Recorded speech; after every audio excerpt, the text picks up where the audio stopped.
بسم الله الرحمن الرحيم والصلاة والسلام على سيد الأنبياء والمرسلين وعلى آله وأصحابه أجمعين أما بعد প্রিয় মুসলিম তৌহিদি জনতা, আজ দুপচাঁচিয়ার বুকে একটি নতুন ইতিহাস রচনা হয়েছে। সেই ইতিহাস রচনা হয়েছে বিএনপি বলেন, জামাত ইসলাম বলেন, ছাত্র শিবির বলেন, ছাত্র দল বলেন, হেফাজত ইসলাম বলেন, খেলাফত মজলিস বলেন, ইসলামী আন্দোলন বলেন, বৈষম্য বিরোধী ছাত্র আন্দোলন বলেন, এমনকি অমুসলিম হিন্দু সম্প্রদায় পর্যন্ত একাত্মতা আমাদের সঙ্গে একসঙ্গে অন্য কোনো কিছু নয়। উদ্দেশ্য একটাই, আমার ভাইয়ের রক্ত ধরে আমরা মুসলমান হয়ে কেমনে সহ্য করি, রক্ত ধরে আমার ভাই আমার বোন শহীদ হয়, মুসলমান হয়ে মানুষ হয়ে কেমনে সহ্য করি। এখন আমাদের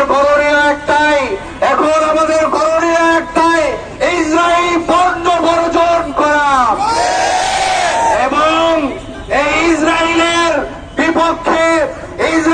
বিপক্ষে আন্দোলন করতে গিয়ে তা যদি যুদ্ধ বন্ধ না করে ততক্ষণ পর্যন্ত ইনশাআল্লাহ দুপচাঁচিয়াতে আমরা আন্দোলন চালিয়ে যাব। অবশেষ আবার সকল মুসলিম তৌহিদি জনতাকে উদারত আহ্বান জানাবো, আয় মুসলমান মার খাচ্ছে একটাই কারণ তার জিহাদকে ছেড়ে দেওয়ার কারণে। এই জন্য জিহাদের চেতনাকে লালন করে একসঙ্গে নারায়ে তাকবীরের মাধ্যমে উদারত আহ্বান জানাই, জিহাদ চাই, বদরের হাতিয়ার ওদের হাতিয়ার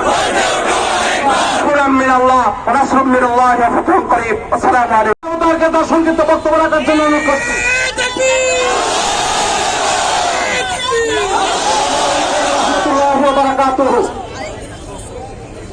আমরা কবি হাসান হাফিজের ভাষায় বলি, মাঝে মাঝে হৃদয়টা যুদ্ধের জন্য হাহাকার করে ওঠে, মাঝে মাঝে মনে হয় রক্তই সমাধান, ভারতের অন্তিম মুক্তি। তখন আমার আত্মা ঘুমের ঘুরে স্বপ্ন দেখে জিহাদ, আমাদের ঘুরে ঘুরে স্বপ্ন দেখি ইসরায়েল।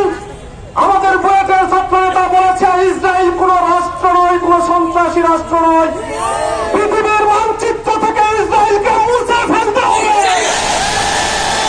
সম্মানিত ভাইয়েরা, দুপচাঁচিয়া আজকে ঐতিহাসিক ঘটনা ঘটে গেছে।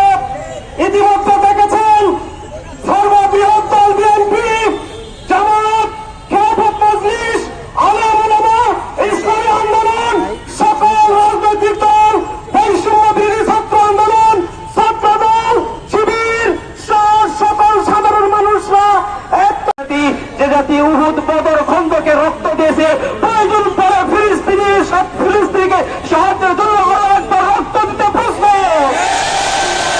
সে জাতি উহুদ, বদর, খন্দকে শহীদ হয়ে গেছে, প্রয়োজনে তাকিতে ফিলিস্তিনির পক্ষে আরো একবার শহীদ হতে প্রস্তুত।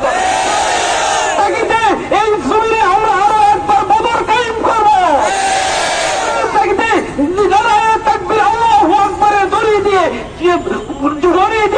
বন্দুকের গুলির সামনে আমরা এমন জাতি, নারায়ে তাকবীর আল্লাহু আকবারের দড়ি দিয়ে বন্দুকের গুলির সামনে জীবন দিতে পিছপা কখনো হয় না।